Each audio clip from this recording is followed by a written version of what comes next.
Guys, today is the greatest day of my life. Not because I got to watch a good episode of this series or anything like that. No. It's because I never have to watch this crappy TV show ever again.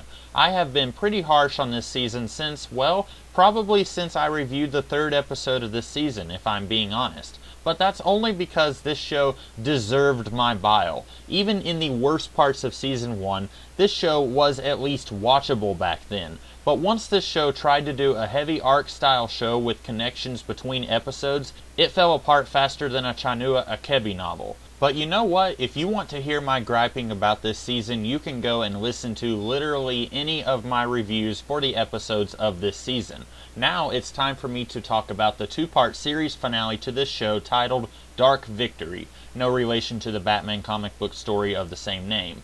Before I get into my thoughts and feelings toward this episode, I will quickly sum up what happened here in case you haven't seen the episode, or if you have but it's been a while. We begin with Brainy struggling with his inner demons, which just happens to be the original Brainiac program. We find out apparently Imperiex, the alleged big bad of this series, was somehow behind the original Brainiac programming becoming more prominent inside Brainiac 5, which is not consistent with what this series has shown us, since we saw in the Kandor episode that Brainiac made a choice to use the knowledge of the original Brainiac programming to defeat Imperiex. Imperiex really had nothing to do with it, despite both Brainy and Imperiex acting like he did.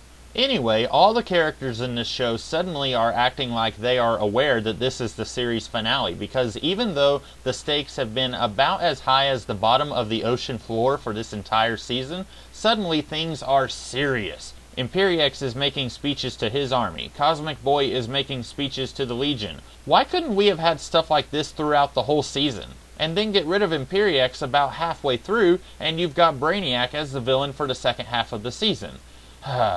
Anyway, Imperiex's army attacks the Legion. The Legion are hopelessly outnumbered. Brainy decides to give in to the original Brainiac programming. He easily defeats the Dominators, then he leaves to go join Imperiex. Before he does, he almost kills Superman. Hey, too bad we couldn't have had Dream Girl here to tell us that that was going to happen, right guys?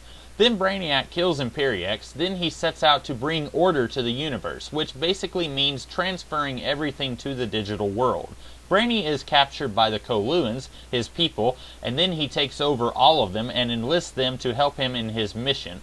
Meanwhile, Superman of the future is a whiner, big surprise there, and then everyone realizes that Superman is not dead, even though they just shot his body into the sun. They retrieve his body, save him, and then Saturn Girl sends both Supermen inside Brainiac's mind so that they can reason with Mind Brainy and save him. Then, I poo you not, they Ultra Digivolve into one stronger combined Superman and defeat the evil part of Brainiac with the good Brainiac's help.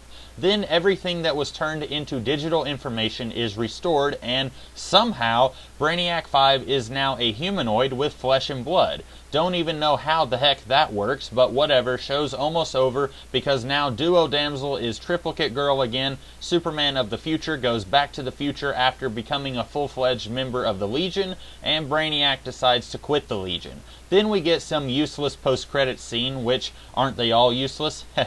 Anyway, yeah, it's something about the rest of Brainiac forming into a new body saying that evil does not die, it only evolves. This would make me marginally excited if we were getting a third season, and if this season did not suck so hard. So even though this episode is written by comic book legend J.M. DeMatteis, and this episode is, not coincidentally, a good step above the rest of the series, it still does not help with this season. You cannot go and make an entire season of crappy television and then cap it off with a better finale and hope that that makes everything okay, because it does not. So what are my thoughts on this episode overall? Well, I still maintain that Imperiex was a gigantic waste of everybody's time. I don't mind a show trying to tell us that a bad guy is going to be the bad guy for the whole season, and then it turns things around on us and makes our jaws hit the floor with a plot twist. Seriously, Buffy used to do that all the time. Arrow, currently my favorite show on television, has done it twice this season, so I don't mind that. But Imperiex never did anything. He was just sitting around being useless, then suddenly his army is powerful enough to almost defeat the entire Legion. Where did that come from? Why haven't they been this strong the entire season?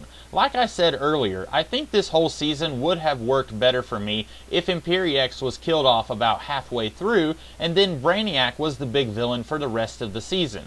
It would have felt much more personal for all of the Legionnaires instead of just the one that everyone hates. And we would have had Imperiex out of our hair since he was useless, boring, and never did anything ever. But if the people behind this show were adamantly against that, then they still could have made Imperiex work. Remember way back in the two-part Season 2 premiere when we were told that if Imperiex got to the 31st century that he would take over and mess up the time stream? Why couldn't we have actually had that happen? Let this season actually be darker, grimmer, and grittier, and have the bad guys actually win at the beginning, and then we spend the entire season fighting as an underground rebel movement against Imperiex. That would have been much more interesting than playing Imperiex as being about as threatening as Snidely Whiplash, and then suddenly making him super powerful so that only evil Brainiac can destroy him. What else is there to mention here? Superman from the future has maybe his worst moment in this entire series, and I never actually liked him, so that's actually saying quite a bit. Actually, this guy has two dumb moments. One, ever since the beginning of this season, he hasn't actually trusted Brainiac 5. He hinted way back then that Brainy would go evil and thus he doesn't trust him. Okay, that's fine, but don't you think you could have brought that up before now? Not only does it seem incredibly convenient and contrived that the two Supermen are discussing how Brainy might one day go evil and then 5 minutes later he does, but dude, you've been with this team for this entire season. You could have told everyone, even Brainy. They might not have liked you for throwing their friend under the bus, but they wouldn't be able to deny your accusations since you are from the future and all. Seriously, why did this guy wait until now to bring this up? But that's not even the worst thing about this. This episode sees this guy go back to how he was in the season premiere, where he is angry and is always yelling and won't listen to orders. Then when Brainiac kills Imperiex, he somehow becomes even more annoying. He starts whining and crying about how that was his mission and now that it's gone, he feels empty. Okay, it would have actually been neat to see this guy transform from somebody who feels like his mission is what defines him into a more complex three-dimensional Legionnaire. But this season did not even attempt that. After the two-part premiere, he was more or less a calm, cool, collected guy and wasn't always yelling about needing to kill Imperiex. We even got an episode where he got a character arc. Remember the one where we had Reverse John Connor who was going to grow up and create the technology that created Imperiex?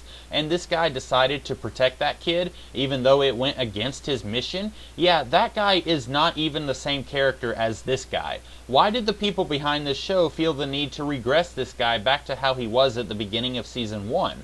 Would the episode have really been any different if Superman from the future was acting the way he has been this entire season? I actually don't have a whole lot else to say about this episode, really. Most of my complaints are just general complaints that I've had with this entire lackluster season. I am disappointed that this show ended because I think the Legion could have made for a fantastic series. But this season killed any interest that I had in this version of this world and this version of these characters. And that is saying quite a bit, since when I was watching Season 1, this was really my only source for my Legion fix. I would have loved to have seen future seasons do serious stories with the Dominion, the Kundians, corruption within the United Planets, stuff like that. But at this point, I'm kinda glad the series ended when it did. So that's all I have to say here, guys. If you like this episode more than I did, or you like this entire season more than I did, let me know in the comments below and tell me why you like this season. If you like this video, be sure to like, share, comment, and subscribe. And if you did like this video, next week I'll be doing a similar sort of video on an episode of Batman the Animated Series.